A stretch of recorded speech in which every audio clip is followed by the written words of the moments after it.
Hey guys, and welcome back to my YouTube channel. What if I told you that in this video I can show you the key strategies that will help you become fluent in English faster? Now, of course, learning a new language takes time, and becoming fluent in English in just 15 minutes or 20 minutes isn't realistic. We all know that. But with the right methods, you can make huge strides in a short period. So the first thing I want to share with you is a very interesting concept called the forgetting curve. Imagine you've just learned a new word or memorized something important. You're feeling great, really proud of yourself, until you realize a day later or a few days later that you have forgotten this word or most of the information you were trying to memorize so hard a few days ago. And obviously that makes you feel really frustrated. I completely understand you here. And the thing is, you're not alone, because this phenomenon has been studied for over a century by a guy named Hermann Ebbinghaus. And he discovered something pretty shocking about how we forget information. A small history lesson for you guys. Hermann Ebbinghaus was a German psychologist in the 1800s. He was obsessed with understanding how people forget things over time. So he decided to run an experiment on himself. Exactly what a real scientist would do, right? Ebbinghaus created a set of nonsense syllables like BAP,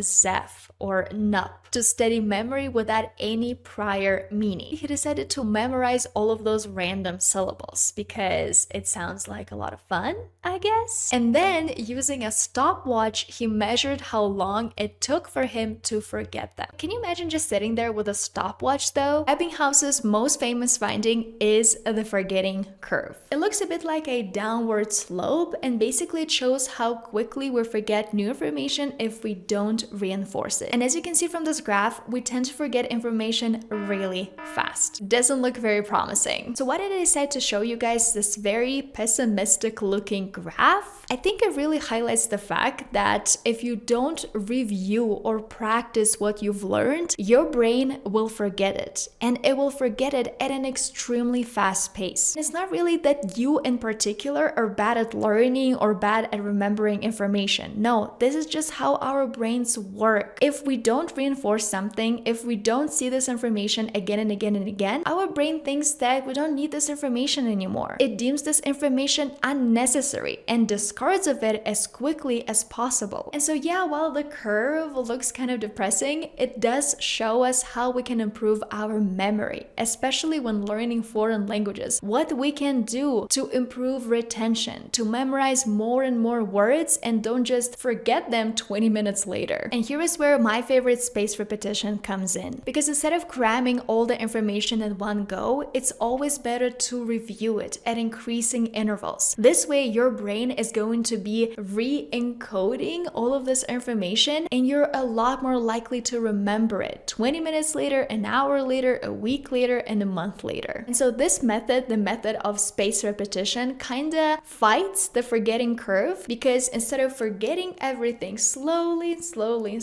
spaced repetition comes in and it helps you reinforce all of this information, retain information over days and weeks and months. It can be any type of software, or you can create your own paper flashcards and then review them at increasing intervals. I think the forgetting curve also highlights another super important aspect of language learning. If you want to become fluent, you have to remember that language learning is a process. It's not just about sitting down, spending a week cramming all of the vocabulary and then hoping that you will remember everything. No, unfortunately, language learning is a process, not an event. And becoming fluent in English is a process as well. What about actually practicing the language, showing up every single day, enjoying the process? This is what will help you become fluent in English in any language. And one thing that is important to me when I learn new languages and travel is making sure that I don't forget to purchase data for my phone so that I can stay connected with the people who truly matter in my life. This is where Holafly comes in, and I want to say a huge thank you to them for sponsoring a portion of this video. Holafly offers eSIMs that provide unlimited data in over 200 destinations worldwide. If you're planning a trip and worried about your connectivity options, Holafly is here to save the day. So how does it work? An eSIM is a digital SIM that allows you to activate a mobile plan without needing a physical SIM card. And with Holafly's eSIM, you can stay connected with ease. Whether you want to share your experience experiences on social media or connect with friends and family back home, Holafly will help you do so without any hassle. The benefits of using Holafly include unlimited data, so you don't need to worry about running out of data in the middle of your trip. Immediate activation, because once you purchase your eSIM, you'll receive it instantly via email, making it quick and easy to set up. 24/7 customer support. If you encounter any issues, Holafly's support team is available to help you via chat or WhatsApp. I remember when I first came to Mexico in 2022, I faced a lot of connectivity issues and I still had to work. If I had Holafly's eSIM, I could have avoided that stressful situation,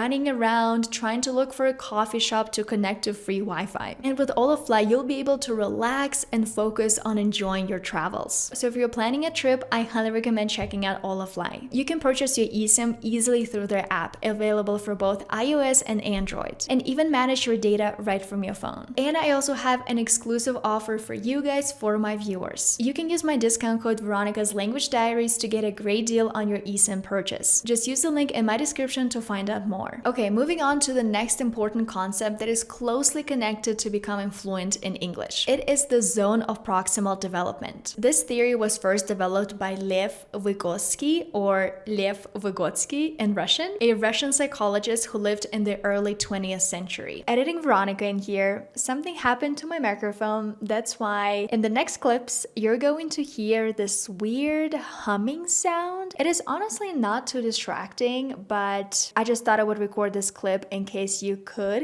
hear something. Now you know what it is. And luckily, I know why it was happening. So I know how to fix it. In the next videos, the sound quality is going to be back to normal. So if you think of learning as these three circles, the middle one is going to be what you can do alone. Like, you understand this information super well, you can produce this information by yourself, and you do not need any help. Then the outer circle is going to be what you can't do even with help. Even if somebody is helping you understand it, you just cannot do it. And the middle circle is going to be your zone of proximal development. This is basically all the information you can produce, you can understand with help. And according to Lev Vygotsky, this is where the most effective learning happens. So how can you apply this to language learning, to becoming more fluent in English? Good quality learning, when you're actually acquiring a language, not just trying to cram everything or memorize everything, happens in the zone when you feel challenged, a little bit challenged, but not overwhelmed. Because if a grammar rule is too complicated for you to understand, if you feel overwhelmed and frustrated, learning is not happening. Acquisition is not happening. So you're kind of wasting your time. You're not getting closer to your goal of becoming fluent in this language. And if you guys watch a lot of my videos on this channel, you can probably sense that this theory I'm sharing with you right now is very similar to the comprehensible input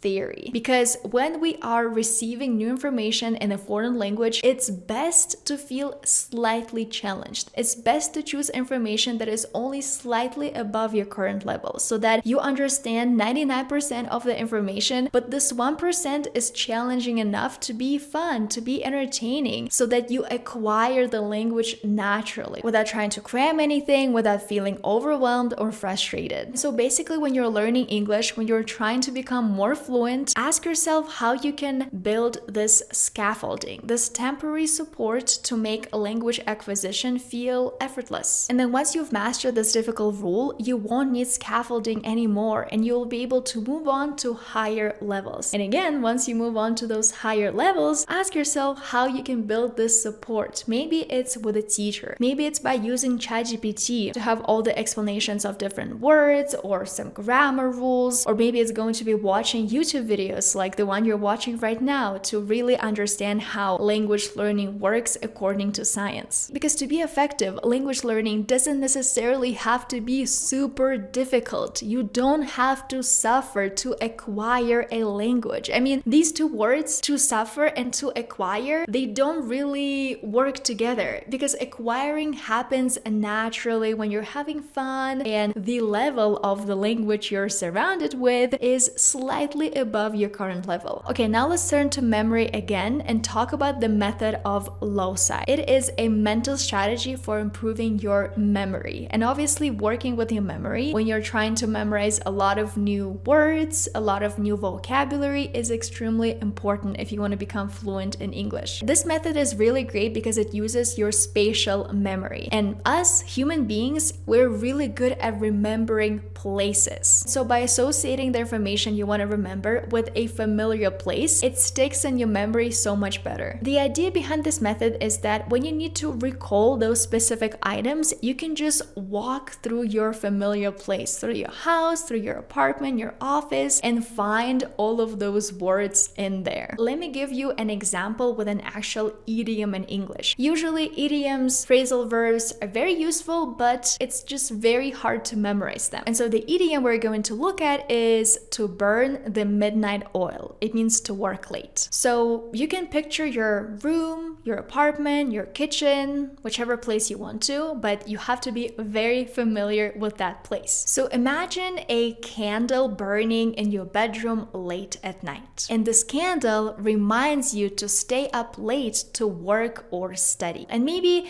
you have a clock in your room and you can look at the clock and see that it's 12 a.m. and it reminds you of the idiom to burn the midnight oil. And finally, let's talk about the concept of automaticity. This is quite a new word in English for me. That's why I haven't really reached automaticity, saying the word automaticity yet, if you know what I mean. Good example to give you guys to really understand this concept is when you're learning to drive, because at the beginning you concentrate on everything, on steering, braking, using the turn signals. Everything feels new and your body is very tense because you're making sure that you're not forgetting anything, you're driving, okay, 2 hands on the wheel, steering, braking, everything. So it doesn't feel automatic at all. But then after a while, those actions become easier and easier to do, and at some point, everything starts to feel automatic. You no longer have to think about all the actions consciously because your body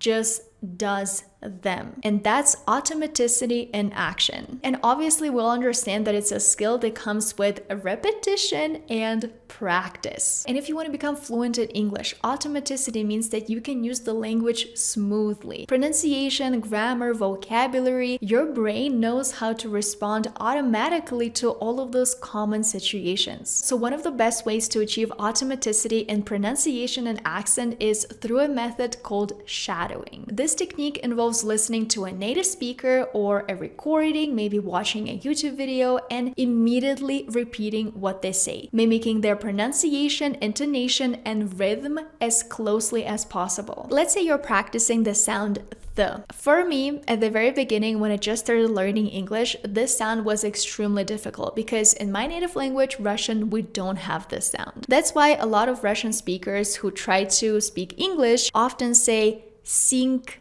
sinks instead of think or thinks, just because we don't have this sound. And obviously it doesn't really come automatically to my brain to be able to pronounce this sound well and also without hesitation. So when you use shadowing and when you repeat after a native speaker, you force your tongue to be placed in a specific way because you can hear that a native speaker is pronouncing this word in a different way. You can hear that the native speaker is not saying sink, sinks. They're saying something different and you have to listen more, maybe watch some videos explaining the sound, try to say the sound by yourself again and again. And obviously at the beginning, it's going to be hard. Why? Because of the concept of automaticity. Just like learning to drive a car, at the beginning, everything is hard. But then over time, your brain learns how to make the sound automatically without any extra effort. And you can easily say, think and thanks. And one thing that a lot of language learners overlook when trying to become fluent in English is learning the rhythm and intonation of the language. Because speaking English isn't just about saying words correctly. It's also about knowing the intonation and the rhythm of the language. Because the truth is,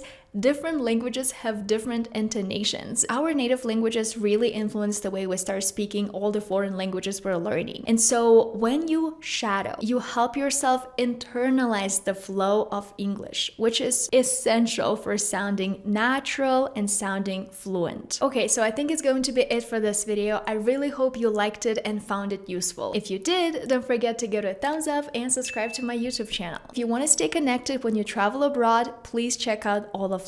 Their eSIMs work really well and you're gonna have internet when you travel abroad. With my discount code Veronika's Language Diaries, you will get 5% off. One question that you guys ask me very often is how can I improve my speaking skills? How can I speak better in English? So I actually have a video about this on my YouTube channel. If you want to check it out, if you want to learn more about how to improve your speaking skills in any language, just click right here and keep on watching.